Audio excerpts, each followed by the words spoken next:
ma mère travaille à la NASA, dit-elle. Toute la classe a ri jusqu'à ce qu'un badge franchisse la porte et change tout. C'était un mardi, juste après la récréation, et la salle de classe sentait légèrement le désinfectant pour les mains et les copeaux de crayon. Mademoiselle Lawson avait à peine terminé l'appel qu'elle frappa dans ses mains et dit « Bon, c'est l'heure de nos présentations, ce que mes parents font. » Un par un, les enfants se sont levés et ont raconté des histoires, un papa pompier, une maman qui travaillait dans une boulangerie locale, un frère à l'armée qui, techniquement, ne comptait pas mais a quand même eu une salve d'applaudissements. Puis ce fut le tour de Talia Jefferson. Elle se leva lentement, tenant une petite fiche sur laquelle son nom était écrit à l'encre violette. Talia était l'une des enfants les plus calmes de la classe, intelligente, mais pas du genre à lever la main juste pour s'entendre parler. Elle regarda autour de la pièce, ne croisa le regard de personne en particulier et dit clairement « Ma mère travaille à la NASA ». Un instant de silence, puis vinrent les petits rires, puis les éclats de rire. Pas le genre qui explose d'un coup, mais celui qui se propage par vagues, devenant plus fort à chaque rire confus ou amusé qui circulait dans la pièce. « Attendez, la NASA » lâcha quelqu'un de l'arrière. « Vous voulez dire, comme les gens de l'espace ?» « Elle ment » murmura une autre voix, pas assez discrètement.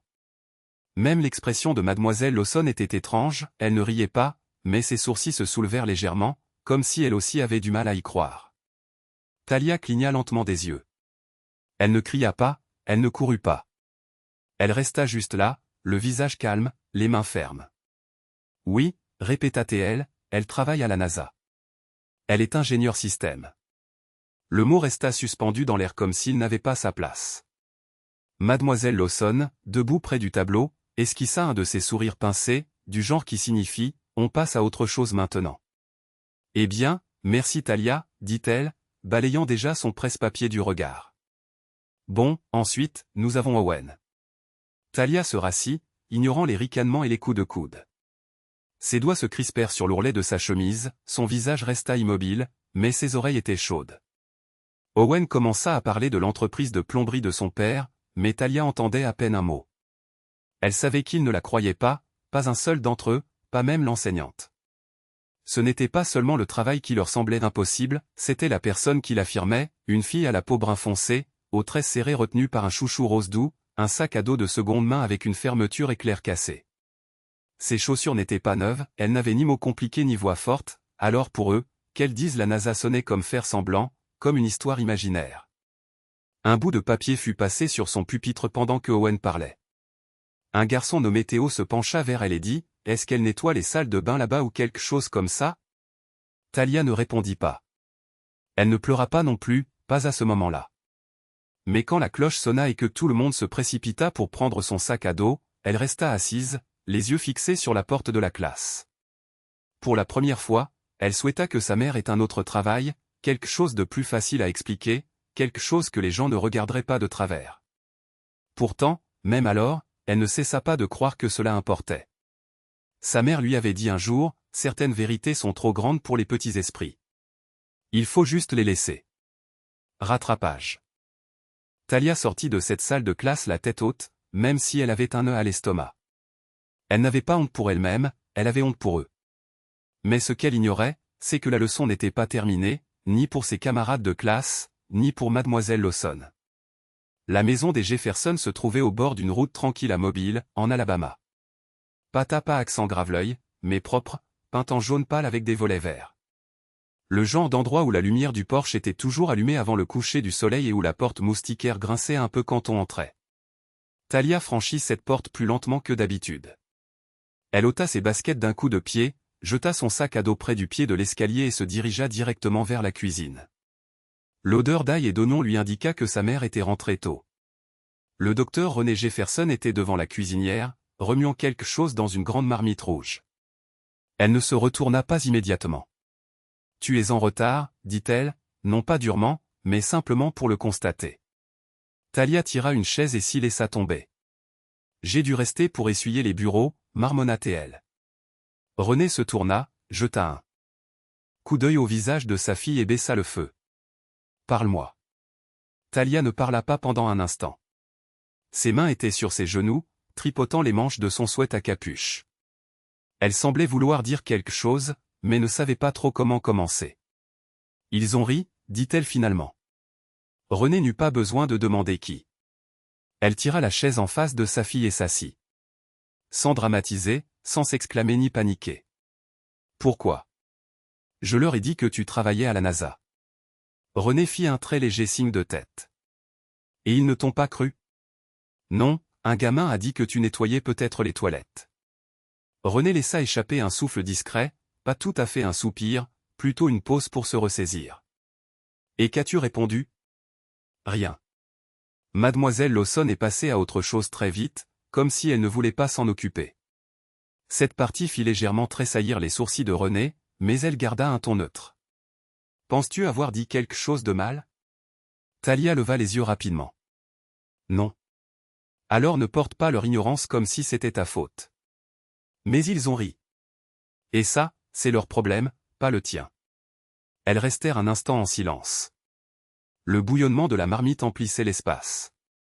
Dehors, un chien aboya 2 fois et s'arrêta. Tu sais, dit René en se levant pour remuer à nouveau la nourriture, quand j'ai dit pour la première fois que je voulais travailler dans l'aérospatiale, mon conseiller d'orientation au lycée m'a dit d'être plus réaliste, qu'il fallait que j'envisage un travail de secrétaire. Thalia leva les yeux écarquillés. C'était en 98. Je n'ai pas discuté avec elle, j'ai juste arrêté d'aller à son bureau. Ça t'a fait mal? René éteignit la cuisinière et fit de nouveau face à sa fille. Oui, mais ça a aussi allumé un feu en moi. Je n'étais pas en colère contre elle, j'étais déterminé à ne pas la laisser décider qui je pouvais être. Thalia sourit juste un peu. Elle aimait que sa mère trouve toujours un moyen de parler franchement mais sans jamais dramatiser. Il y avait de la force dans son calme. Tu sais, je pourrais venir à ton cours, ajouta René d'un ton désinvolte. La journée des parents, c'est ce vendredi, n'est-ce pas? Thalia cligna des yeux. Tu ferais ça? J'ai mon jour de congé de toute façon, et ça pourrait être amusant. Mais qu'est-ce que tu porterais? René sourit. Je pensais peut-être à mon badge de la NASA. Ce blazer noir que tu détestes. Les yeux de Thalia s'illuminèrent. D'accord, oui, fais ça. Je m'en doutais, pensa T.L. Elles rirent toutes les deux, d'un vrai fou rire qui venait du ventre. L'air dans la cuisine sembla plus léger. René leur servit à toutes les deux des bols de ragoût et les posa sur la table. Pendant qu'elle mangeait, elle raconta à Thalia des histoires sur son premier entretien d'embauche et la fois où elle avait accidentellement renversé du café sur le clavier d'un simulateur de vol. Ces histoires firent glousser Thalia, et elle ne se sentait plus insignifiante, elle se sentait chanceuse. N'oublie pas, dit René alors qu'elle finissait, tu ne dois de preuves à personne, mais si le moment vient où tu as envie de leur montrer, sache que je te soutiens. Thalia hocha lentement la tête, les joues pleines de nourriture. Et ton badge, sourit René. Ça aussi. Mais elle ne venait pas seulement pour prouver quelque chose, elle venait pour changer l'ambiance de la pièce. Thalia ne le savait pas encore. Le vendredi arriva plus vite que Thalia ne l'avait prévu. Toute la semaine, des chuchotements avaient continué de flotter dans la salle de classe, comme de la poussière au soleil. Quelques enfants avaient tenté de s'excuser maladroitement. L'un lui offrit un sachet de collation aux fruits froissés, un autre marmonna, je plaisantais juste. Mais la plupart d'entre eux agirent comme si rien ne s'était passé. Pour Thalia, ça allait. Elle n'avait pas oublié. Au moment où la cloche du matin sonna, la salle de classe bourdonnait d'anticipation. Madame Lawson avait réorganisé les bureaux en fer à cheval, faisant de la place pour que les parents puissent s'asseoir et faire leur présentation. Elle portait un chemisier violet et avait disposé un plateau de sablé au sucre qu'elle avait clairement acheté dans un supermarché, une faible tentative de donner à l'événement une ambiance festive. Thalia s'assit près du centre, son sac à dos soigneusement rangé sous sa chaise. Elle était nerveuse, mais pas apeurée. C'était une nervosité d'attente. Elle n'avait dit à personne que sa mère venait. Les premiers parents entrèrent vers 9h15, un homme en uniforme de mécanicien, une femme en blouse médicale, quelques mères avec des sacs fourre-tout et des tasses Starbucks qui souriaient et faisaient signe un peu trop fort. La présentation commença, il y eut des applaudissements, des rires légers. Un père raconta l'histoire de la réparation d'un évier qui avait explosé. Une autre mère parla d'enseigner le yoga aux tout-petits. Thalia n'arrêtait pas de jeter des coups d'œil à la porte, puis, juste au moment où Madame Lawson présentait le conférencier suivant, elle s'ouvrit. Le docteur René Jefferson entra dans la pièce. Elle portait ce blazer noir que Thalia ne supportait pas, taillé et impeccable. Son badge d'identité pendait d'un cordon bleu marine sur lequel on lisait NASA Johnson Space Center. Un pantalon noir, aucun bijou à l'exception d'une montre en argent. Son expression était calme, ni arrogante, ni ostentatoire, juste présente. La pièce devint silencieuse en un clin d'œil, même l'air semblait immobile. Madame Lawson bégaya, et voici. Thalia se leva. C'est ma mère, le docteur René Jefferson. L'enseignante cligna des yeux, les lèvres entr'ouvertes, puis força un sourire. Bienvenue, dit-elle. Voulez-vous nous parler de votre travail? René fit un signe de tête poli. Bien sûr. Bonjour à tous. Je suis ingénieur en systèmes aérospatiaux à la NASA. Je travaille sur la planification des missions, l'intégration des systèmes de vol et la stratégie d'opération pour nos programmes lunaires et martiens. Plusieurs têtes se tournèrent vers Thalia. Quelques bouches restèrent ouvertes. Un enfant murmura « Ouah ». René continua, sans se presser. Sa voix avait un rythme, clair, douce, posée. La majeure partie de mon travail implique concevant des systèmes permettant aux astronautes de voyager en toute sécurité dans l'espace, nous examinons tout, de leur respiration à la transmission des données vers la Terre. Elle marqua une pause, laissant ses mots faire leur chemin. Je ne suis pas venu ici pour vous impressionner, ajouta-t-elle en balayant la pièce du regard. Je suis venu parce que ma fille a dit qu'elle vous avait raconté ce que je fais et que certains d'entre vous ne l'avaient pas cru. Le silence. Thalia entendait son propre cœur battre fort dans ses oreilles, elle n'osait pas cligner des yeux. René s'approcha du tableau blanc et tapota un diagramme imprimé, elle avait apporté un véritable schéma d'un projet passé. Vous n'avez pas besoin de comprendre tout cela, c'est normal. Mais la prochaine fois que quelqu'un vous raconte quelque chose qui semble trop gros pour être cru, prenez une seconde avant de rire, car le génie ne se présente pas toujours sous la forme attendue. Elle se tourna vers sa fille. Et quand quelqu'un dit la vérité avec fierté, ne la diminuez pas, laissez-la s'exprimer pleinement. Mademoiselle Lawson s'éclaircit la gorge. Merci, docteur Jefferson, c'était très éclairant. René sourit et alla s'asseoir à côté de Thalia, qui essayait de ne pas sourire bêtement. La pièce retrouva lentement son rythme après cela. Le parent suivant bégaya à travers sa présentation sur la gestion d'une concession automobile. Personne ne rit, personne ne murmura, et Thalia, elle, se tenait plus droite qu'elle ne l'avait jamais fait auparavant. Elle ne chercha pas l'approbation autour d'elle, elle n'en avait pas besoin, car à cet instant, sa vérité était suffisamment forte pour être entendue de tous. Mais ce que la plupart d'entre eux ne réalisaient pas, c'est que la femme qu'ils venaient de rencontrer n'avait pas toujours été écoutée non plus, et son chemin vers la NASA était pavé de 1000 moments semblables à celui-ci. Avant d'être le docteur René Jefferson, elle n'était que Renée Lewis, une adolescente maigre aux lunettes trop grandes pour son visage et au cahier rempli de diagrammes dont personne d'autre dans son quartier ne se souciait. Elle a grandi à Bâton Rouge, en Louisiane, dans une maison avec un porche affaissé et une maman qui cumulait 2 emplois pour payer les factures d'électricité. Elle sut très tôt qu'elle aimait les machines plus que le maquillage. Alors que d'autres filles jouaient à la corde à sauter, Renée construisait de petits engins avec des ventilateurs cassés et de vieux lecteurs de cassettes. Son oncle l'avait un jour qualifiée de bizarre. Elle avait entendu « différente ». Elle l'avait pris comme un compliment. À 13 ans, elle prit un livre à la bibliothèque publique sur les navettes spatiales et le lut de bout en une nuit. À 14 ans, elle apprenait seule la programmation de base. Elle n'en parlait pas beaucoup à l'école, elle avait vite appris que dire « je veux travailler à la NASA » lui vaudrait d'être moquée ou ignorée. Ses professeurs ne l'encourageaient pas, non pas parce qu'elle n'était pas intelligente, Renée avait les meilleures notes dans toutes les matières, mais parce qu'ils avaient déjà décidé ce qu'elle était susceptible de devenir. « Tu es vraiment organisée », lui avait dit un conseiller. « Tu serais parfaite comme réceptionniste. » Quand elle mentionna son intention de postuler à un programme d'été pour jeunes ingénieurs à Georgia Tech, son professeur de mathématiques haussa les sourcils, « c'est assez sélectif. Es-tu sûr de vouloir gaspiller les F. Raies d'inscription ?» Elle postula quand même et fut acceptée. Cet été-là changea tout. Pour la première fois, elle était entourée d'enfants qui pensaient à. Elle faisait les choses à sa manière, des carnets remplis de questions, une curiosité sans complexe. Elle est rentrée chez elle avec un dossier de plans et un sens de l'orientation. Mais l'université fut une autre épreuve difficile. À l'université d'Auburn, elle était l'une des 3 seules femmes noires de tout le département d'ingénierie. Lors des projets de groupe, on lui demandait toujours de prendre des notes au lieu de résoudre des équations. Les professeurs prononçaient mal son nom, même après 3 semestres. Elle ne se plaignait pas, elle persistait. René travaillait la nuit dans un restaurant près du campus et donnait des cours particuliers à des lycéens le week-end. Il y eut des moments où elle a pensé abandonner, non pas parce qu'elle ne pouvait pas gérer le travail, mais parce qu'il était épuisant d'essayer de prouver qu'elle avait sa place. Un printemps, après avoir brillamment réussi un examen de mi-parcours en thermodynamique, elle a entendu 2 camarades de classe chuchoter derrière son dos.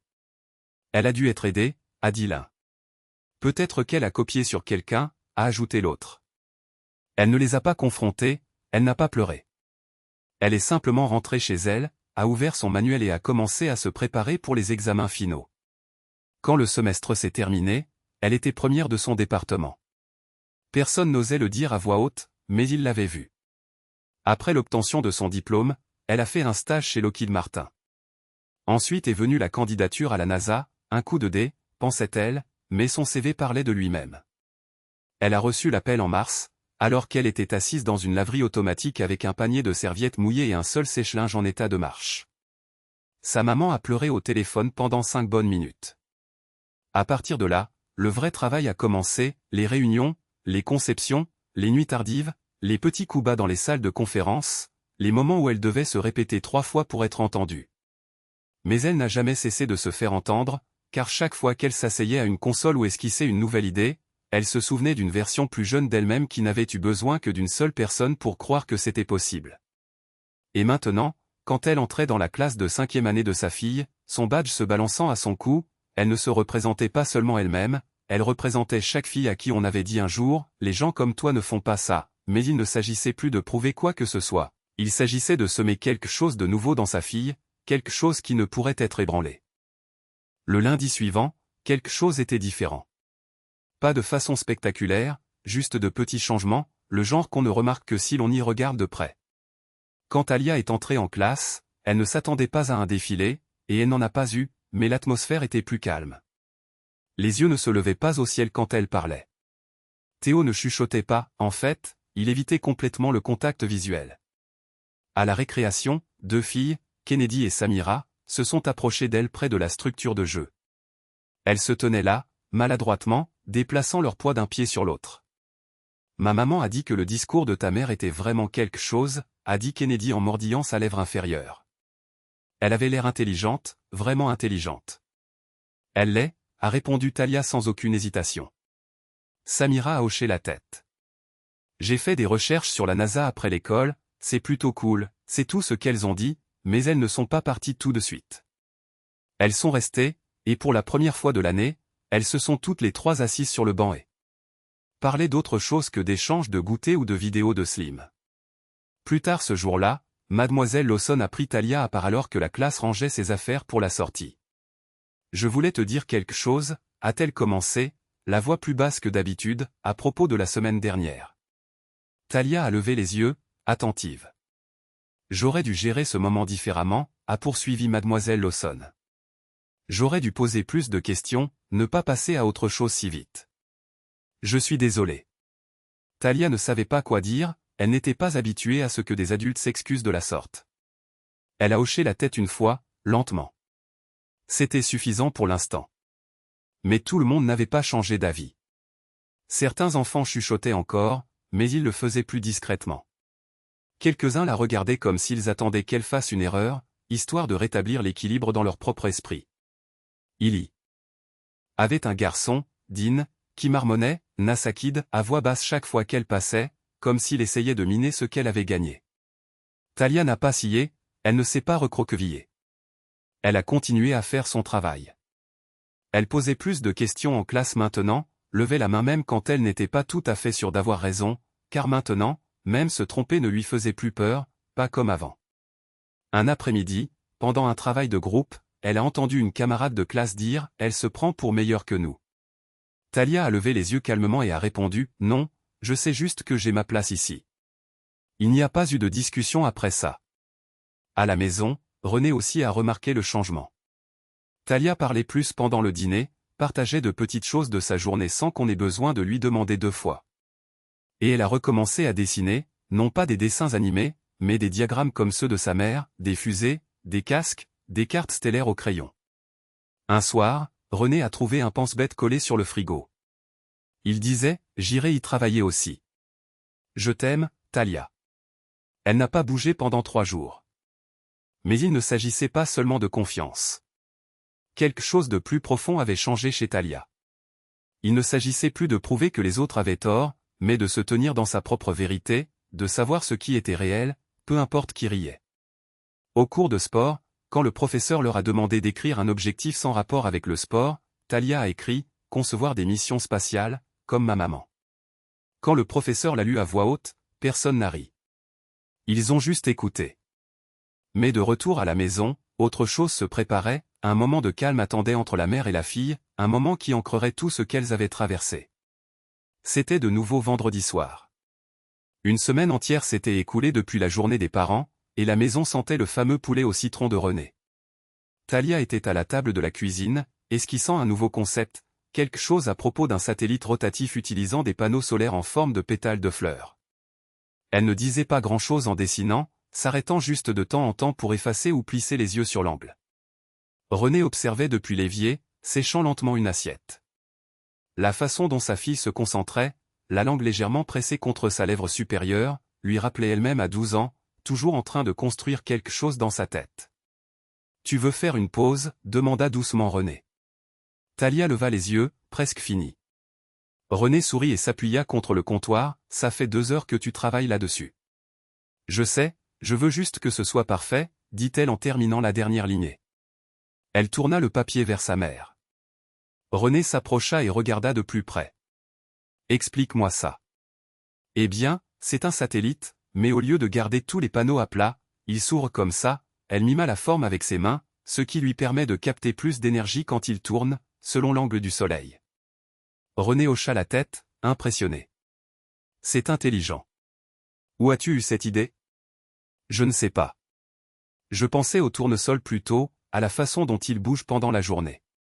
L'idée m'est juste venue. René s'assit à côté d'elle, posant délicatement le papier sur la table. « Tu sais ce que j'aime le plus dans cette idée ? » demanda-t-elle. « Quoi ? Tu n'essayais pas d'impressionner qui que ce soit, tu essayais juste de résoudre un problème. » Talia regarda de nouveau le dessin. « Oui, je suppose que oui. » Elles restèrent assises là un instant, en silence, le genre de silence qui n'avait pas besoin d'être rompu. Puis Talia reprit la parole, plus doucement cette fois. « Tu penses qu'ils m'ont vraiment cru après ton départ ? » René posa sa main sur la table. « Certains t'ont cru, d'autres ne te croient toujours pas. Ce n'est pas quelque chose que tu peux toujours contrôler. Alors, qu'est-ce que je fais ? Tu dois continuer d'être là. C'est ça le plus difficile. Pas juste une fois, mais encore et encore. Tu dis la vérité, même quand tu as l'impression que personne ne l'entend. » Talia y réfléchit. « Comme tu l'as fait ? » René esquissa un léger sourire. « Comme je le fais encore. » C'était toujours aussi difficile pour toi. René se pencha en arrière dans sa chaise, les yeux pensifs.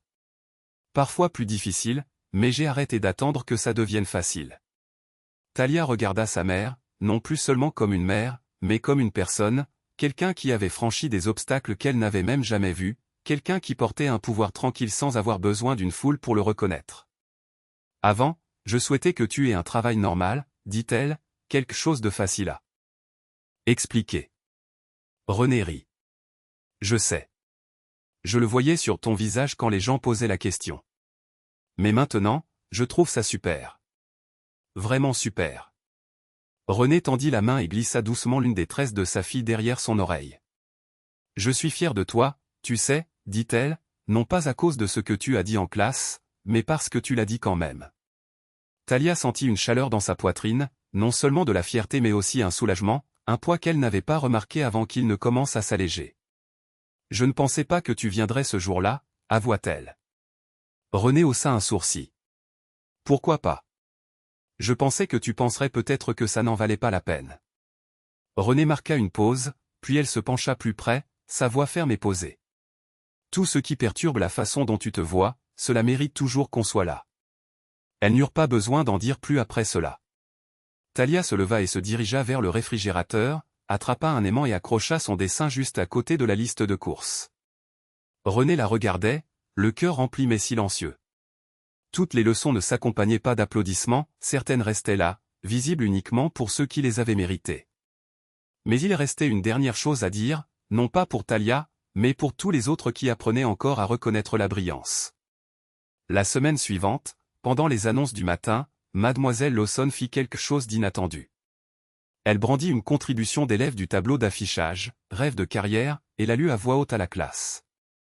Celle-ci est de Thalia Jefferson, dit-elle.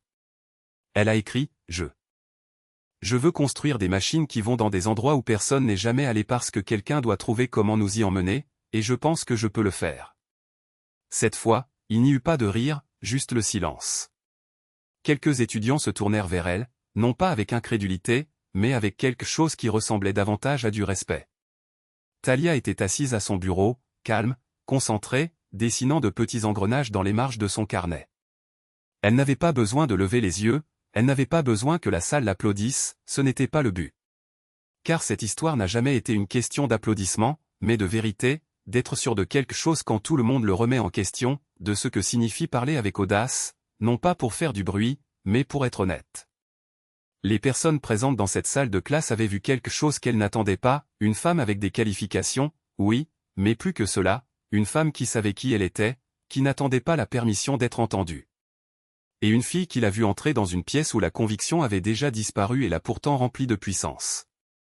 Renée n'a jamais eu à élever la voix, elle n'a jamais eu à énumérer ses réalisations, elle était là, et c'était suffisant. Mais c'est Thalia qui a porté le poids de cette journée. Elle a traversé le feu du ridicule, y a résisté et en est ressortie grandie. Parfois, le plus difficile est de croire en soi à haute voix, surtout quand personne d'autre n'applaudit. Et la leçon ici ne concerne pas seulement le métier d'un parent ou le prestige de son titre, la leçon est ce que nous enseignons à nos enfants, non pas avec nos bouches, mais avec nos actions. Quand vous croyez en votre enfant, vous lui donnez une armure. Quand vous êtes là pour lui, vous lui donnez du courage. Quand vous vous tenez à ses côtés, même pour quelques minutes dans une pièce bondée, vous lui montrez ce que signifie réellement être écouté. Et quand cela arrive, quand un enfant se sent vu, non seulement par un enseignant ou un camarade de classe, mais par le monde, il cesse de se minimiser, il cesse de douter de lui-même. Il commence à marcher comme s'il avait quelque chose d'important à dire, parce que c'est le cas. Thalia n'avait plus besoin de convaincre qui que ce soit. Elle n'attendait pas que la classe la croie, elle était déjà passée à autre chose, concentrée désormais sur ce qu'elle croyait possible. C'est ce qui rend des histoires comme la sienne importantes, car pour chaque enfant dont on a ri, qui a été ignoré ou interrompu, il y a un autre moment qui attend, quand la porte s'ouvre, quand le badge clignote, quand le silence devient respect, et cela reste avec eux. À la fin de l'année scolaire, lorsque la classe a réalisé son livre de souvenirs, il y avait une page intitulée « Le plus susceptible de », sous la photo de Thalia. Quelqu'un avait écrit « Le plus susceptible de lancer quelque chose dans l'espace ». Elle a souri en le voyant, non pas parce que ça sonnait bien, mais parce que cette fois, il le pensait vraiment. Alors la prochaine fois qu'un enfant vous dit quelque chose d'audacieux, ne vous précipitez pas pour douter.